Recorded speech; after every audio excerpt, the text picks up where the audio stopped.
Coronavirus, après les airs, évacuation par le rail, pour soulager les hôpitaux du Grand Est en France. Des civières et du personnel médical protégé de pied en cap s'afférant dans une gare interdite d'accès. 20 malades du coronavirus en réanimation ont quitté jeudi Strasbourg à bord d'un TGV médicalisé à destination des Pays de la Loire, une opération sans précédent visant à soulager les hôpitaux alsaciens pris à la gorge par l'épidémie. Le train est parti, comme prévu vers 11 h, en direction de l'ouest, où les hôpitaux d'Angers, Le Mans, Nantes et La Roche-sur-Yon prendront en charge ces patients gravement atteints. Avec 506 morts recensés dans les établissements sanitaires du Grand Est, sur les 1331 décomptés dans les hôpitaux français, la région reste un des points noirs de l'épidémie en France. À lire aussi, toutes les infos sur le coronavirus. Long cortège d'ambulances aux gyrophares flashant sous la verrière de la gare, personnel masqué en blouse blanche, sur blouse bleue ou gilet jaune s'affairant sur le quai 1, où stationnait depuis mercredi soir le TGV duplex médicalisé. L'atmosphère dans cette gare désertée par les voyageurs était à la fois fébrile et concentrée pour cette évacuation qualifiée en début de semaine d'inédite en Europe par le ministre de la Santé Olivier Véran. Les premiers patients avaient été hissés dès 8h30 à bord du TGV sur des civières portées à bout de bras. Ils devaient être installés dans 5 voitures, à raison de 4 par salle basse, celle du haut étant dévolue à la circulation des matériels et des personnels soignants, selon des précisions communiquées par la Direction générale de la santé, DGS. Une équipe médicale constituée d'un médecin anesthésiste réanimateur, d'un interne, d'un infirmier anesthésiste et de 3 infirmiers est présente dans chaque voiture. Ces soignants sont issus des CHU de Nantes et d'Angers, ainsi que de l'AHP Paris, tandis que le SAMU de Paris coordonne la manœuvre. Environ 50 soignants et logisticiens participent au voyage. Précaution supplémentaire, une rame classique a été accouplée à la rame médicalisée afin de faire face à de possibles aléas, comme une collision avec du gibier. Selon Yannick Gautoil, chef du service des urgences de l'hôpital de Colmar, 6 des patients évacués par le TGV venaient de cet établissement. On est au point de rupture. En ce qui concerne les lits d'hospitalisation Covid en réanimation, on a beaucoup de mal à suivre, toutes les unités sont pleines, les transferts se font de plus en plus loin, a-t-il confié vendredi à l'AF.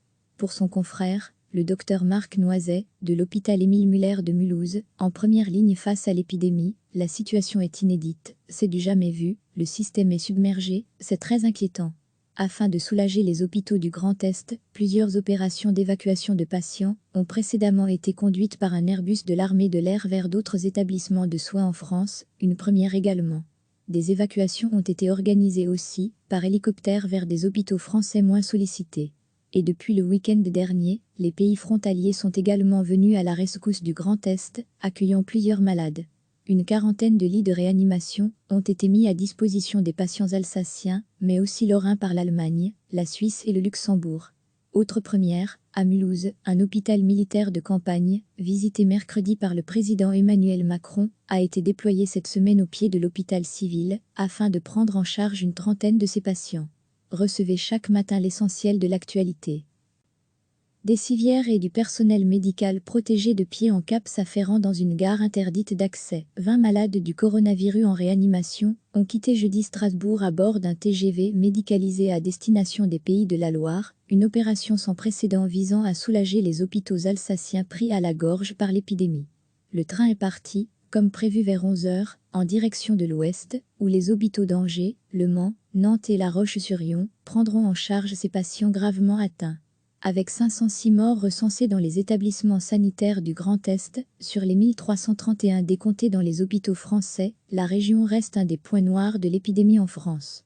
À lire aussi, toutes les infos sur le coronavirus. Long cortège d'ambulances aux gyrophares flashant sous la verrière de la gare, personnel masqué en blouse blanche, sur blouse bleue ou gilet jaune s'affairant sur le quai 1, où stationnait depuis mercredi soir le TGV duplex médicalisé. L'atmosphère dans cette gare désertée par les voyageurs était à la fois fébrile et concentrée pour cette évacuation qualifiée en début de semaine d'inédite en Europe par le ministre de la Santé Olivier Véran.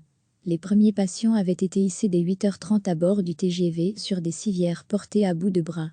Ils devaient être installés dans 5 voitures, à raison de 4 par salle basse, celle du haut étant dévolue à la circulation des matériels et des personnels soignants, selon des précisions communiquées par la Direction générale de la santé, DGS. Une équipe médicale constituée d'un médecin anesthésiste réanimateur, d'un interne, d'un infirmier anesthésiste et de 3 infirmiers est présente dans chaque voiture. Ces soignants sont issus des CHU de Nantes et d'Angers, ainsi que de l'AHP Paris, tandis que le SAMU de Paris coordonne la manœuvre. Environ 50 soignants et logisticiens participent au voyage. Précaution supplémentaire, une rame classique a été accouplée à la rame médicalisée, afin de faire face à de possibles aléas, comme une collision avec du gibier.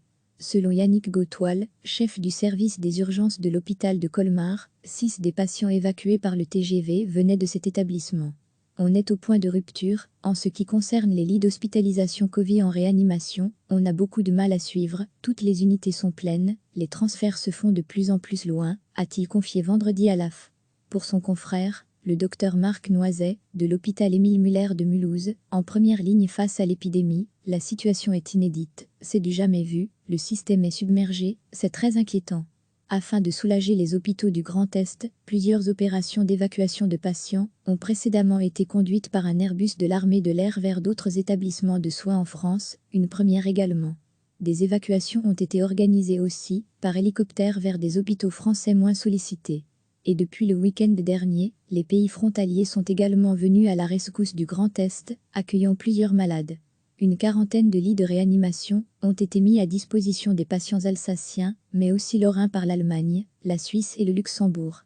Autre première, à Mulhouse, un hôpital militaire de campagne, visité mercredi par le président Emmanuel Macron, a été déployé cette semaine au pied de l'hôpital civil, afin de prendre en charge une trentaine de ses patients.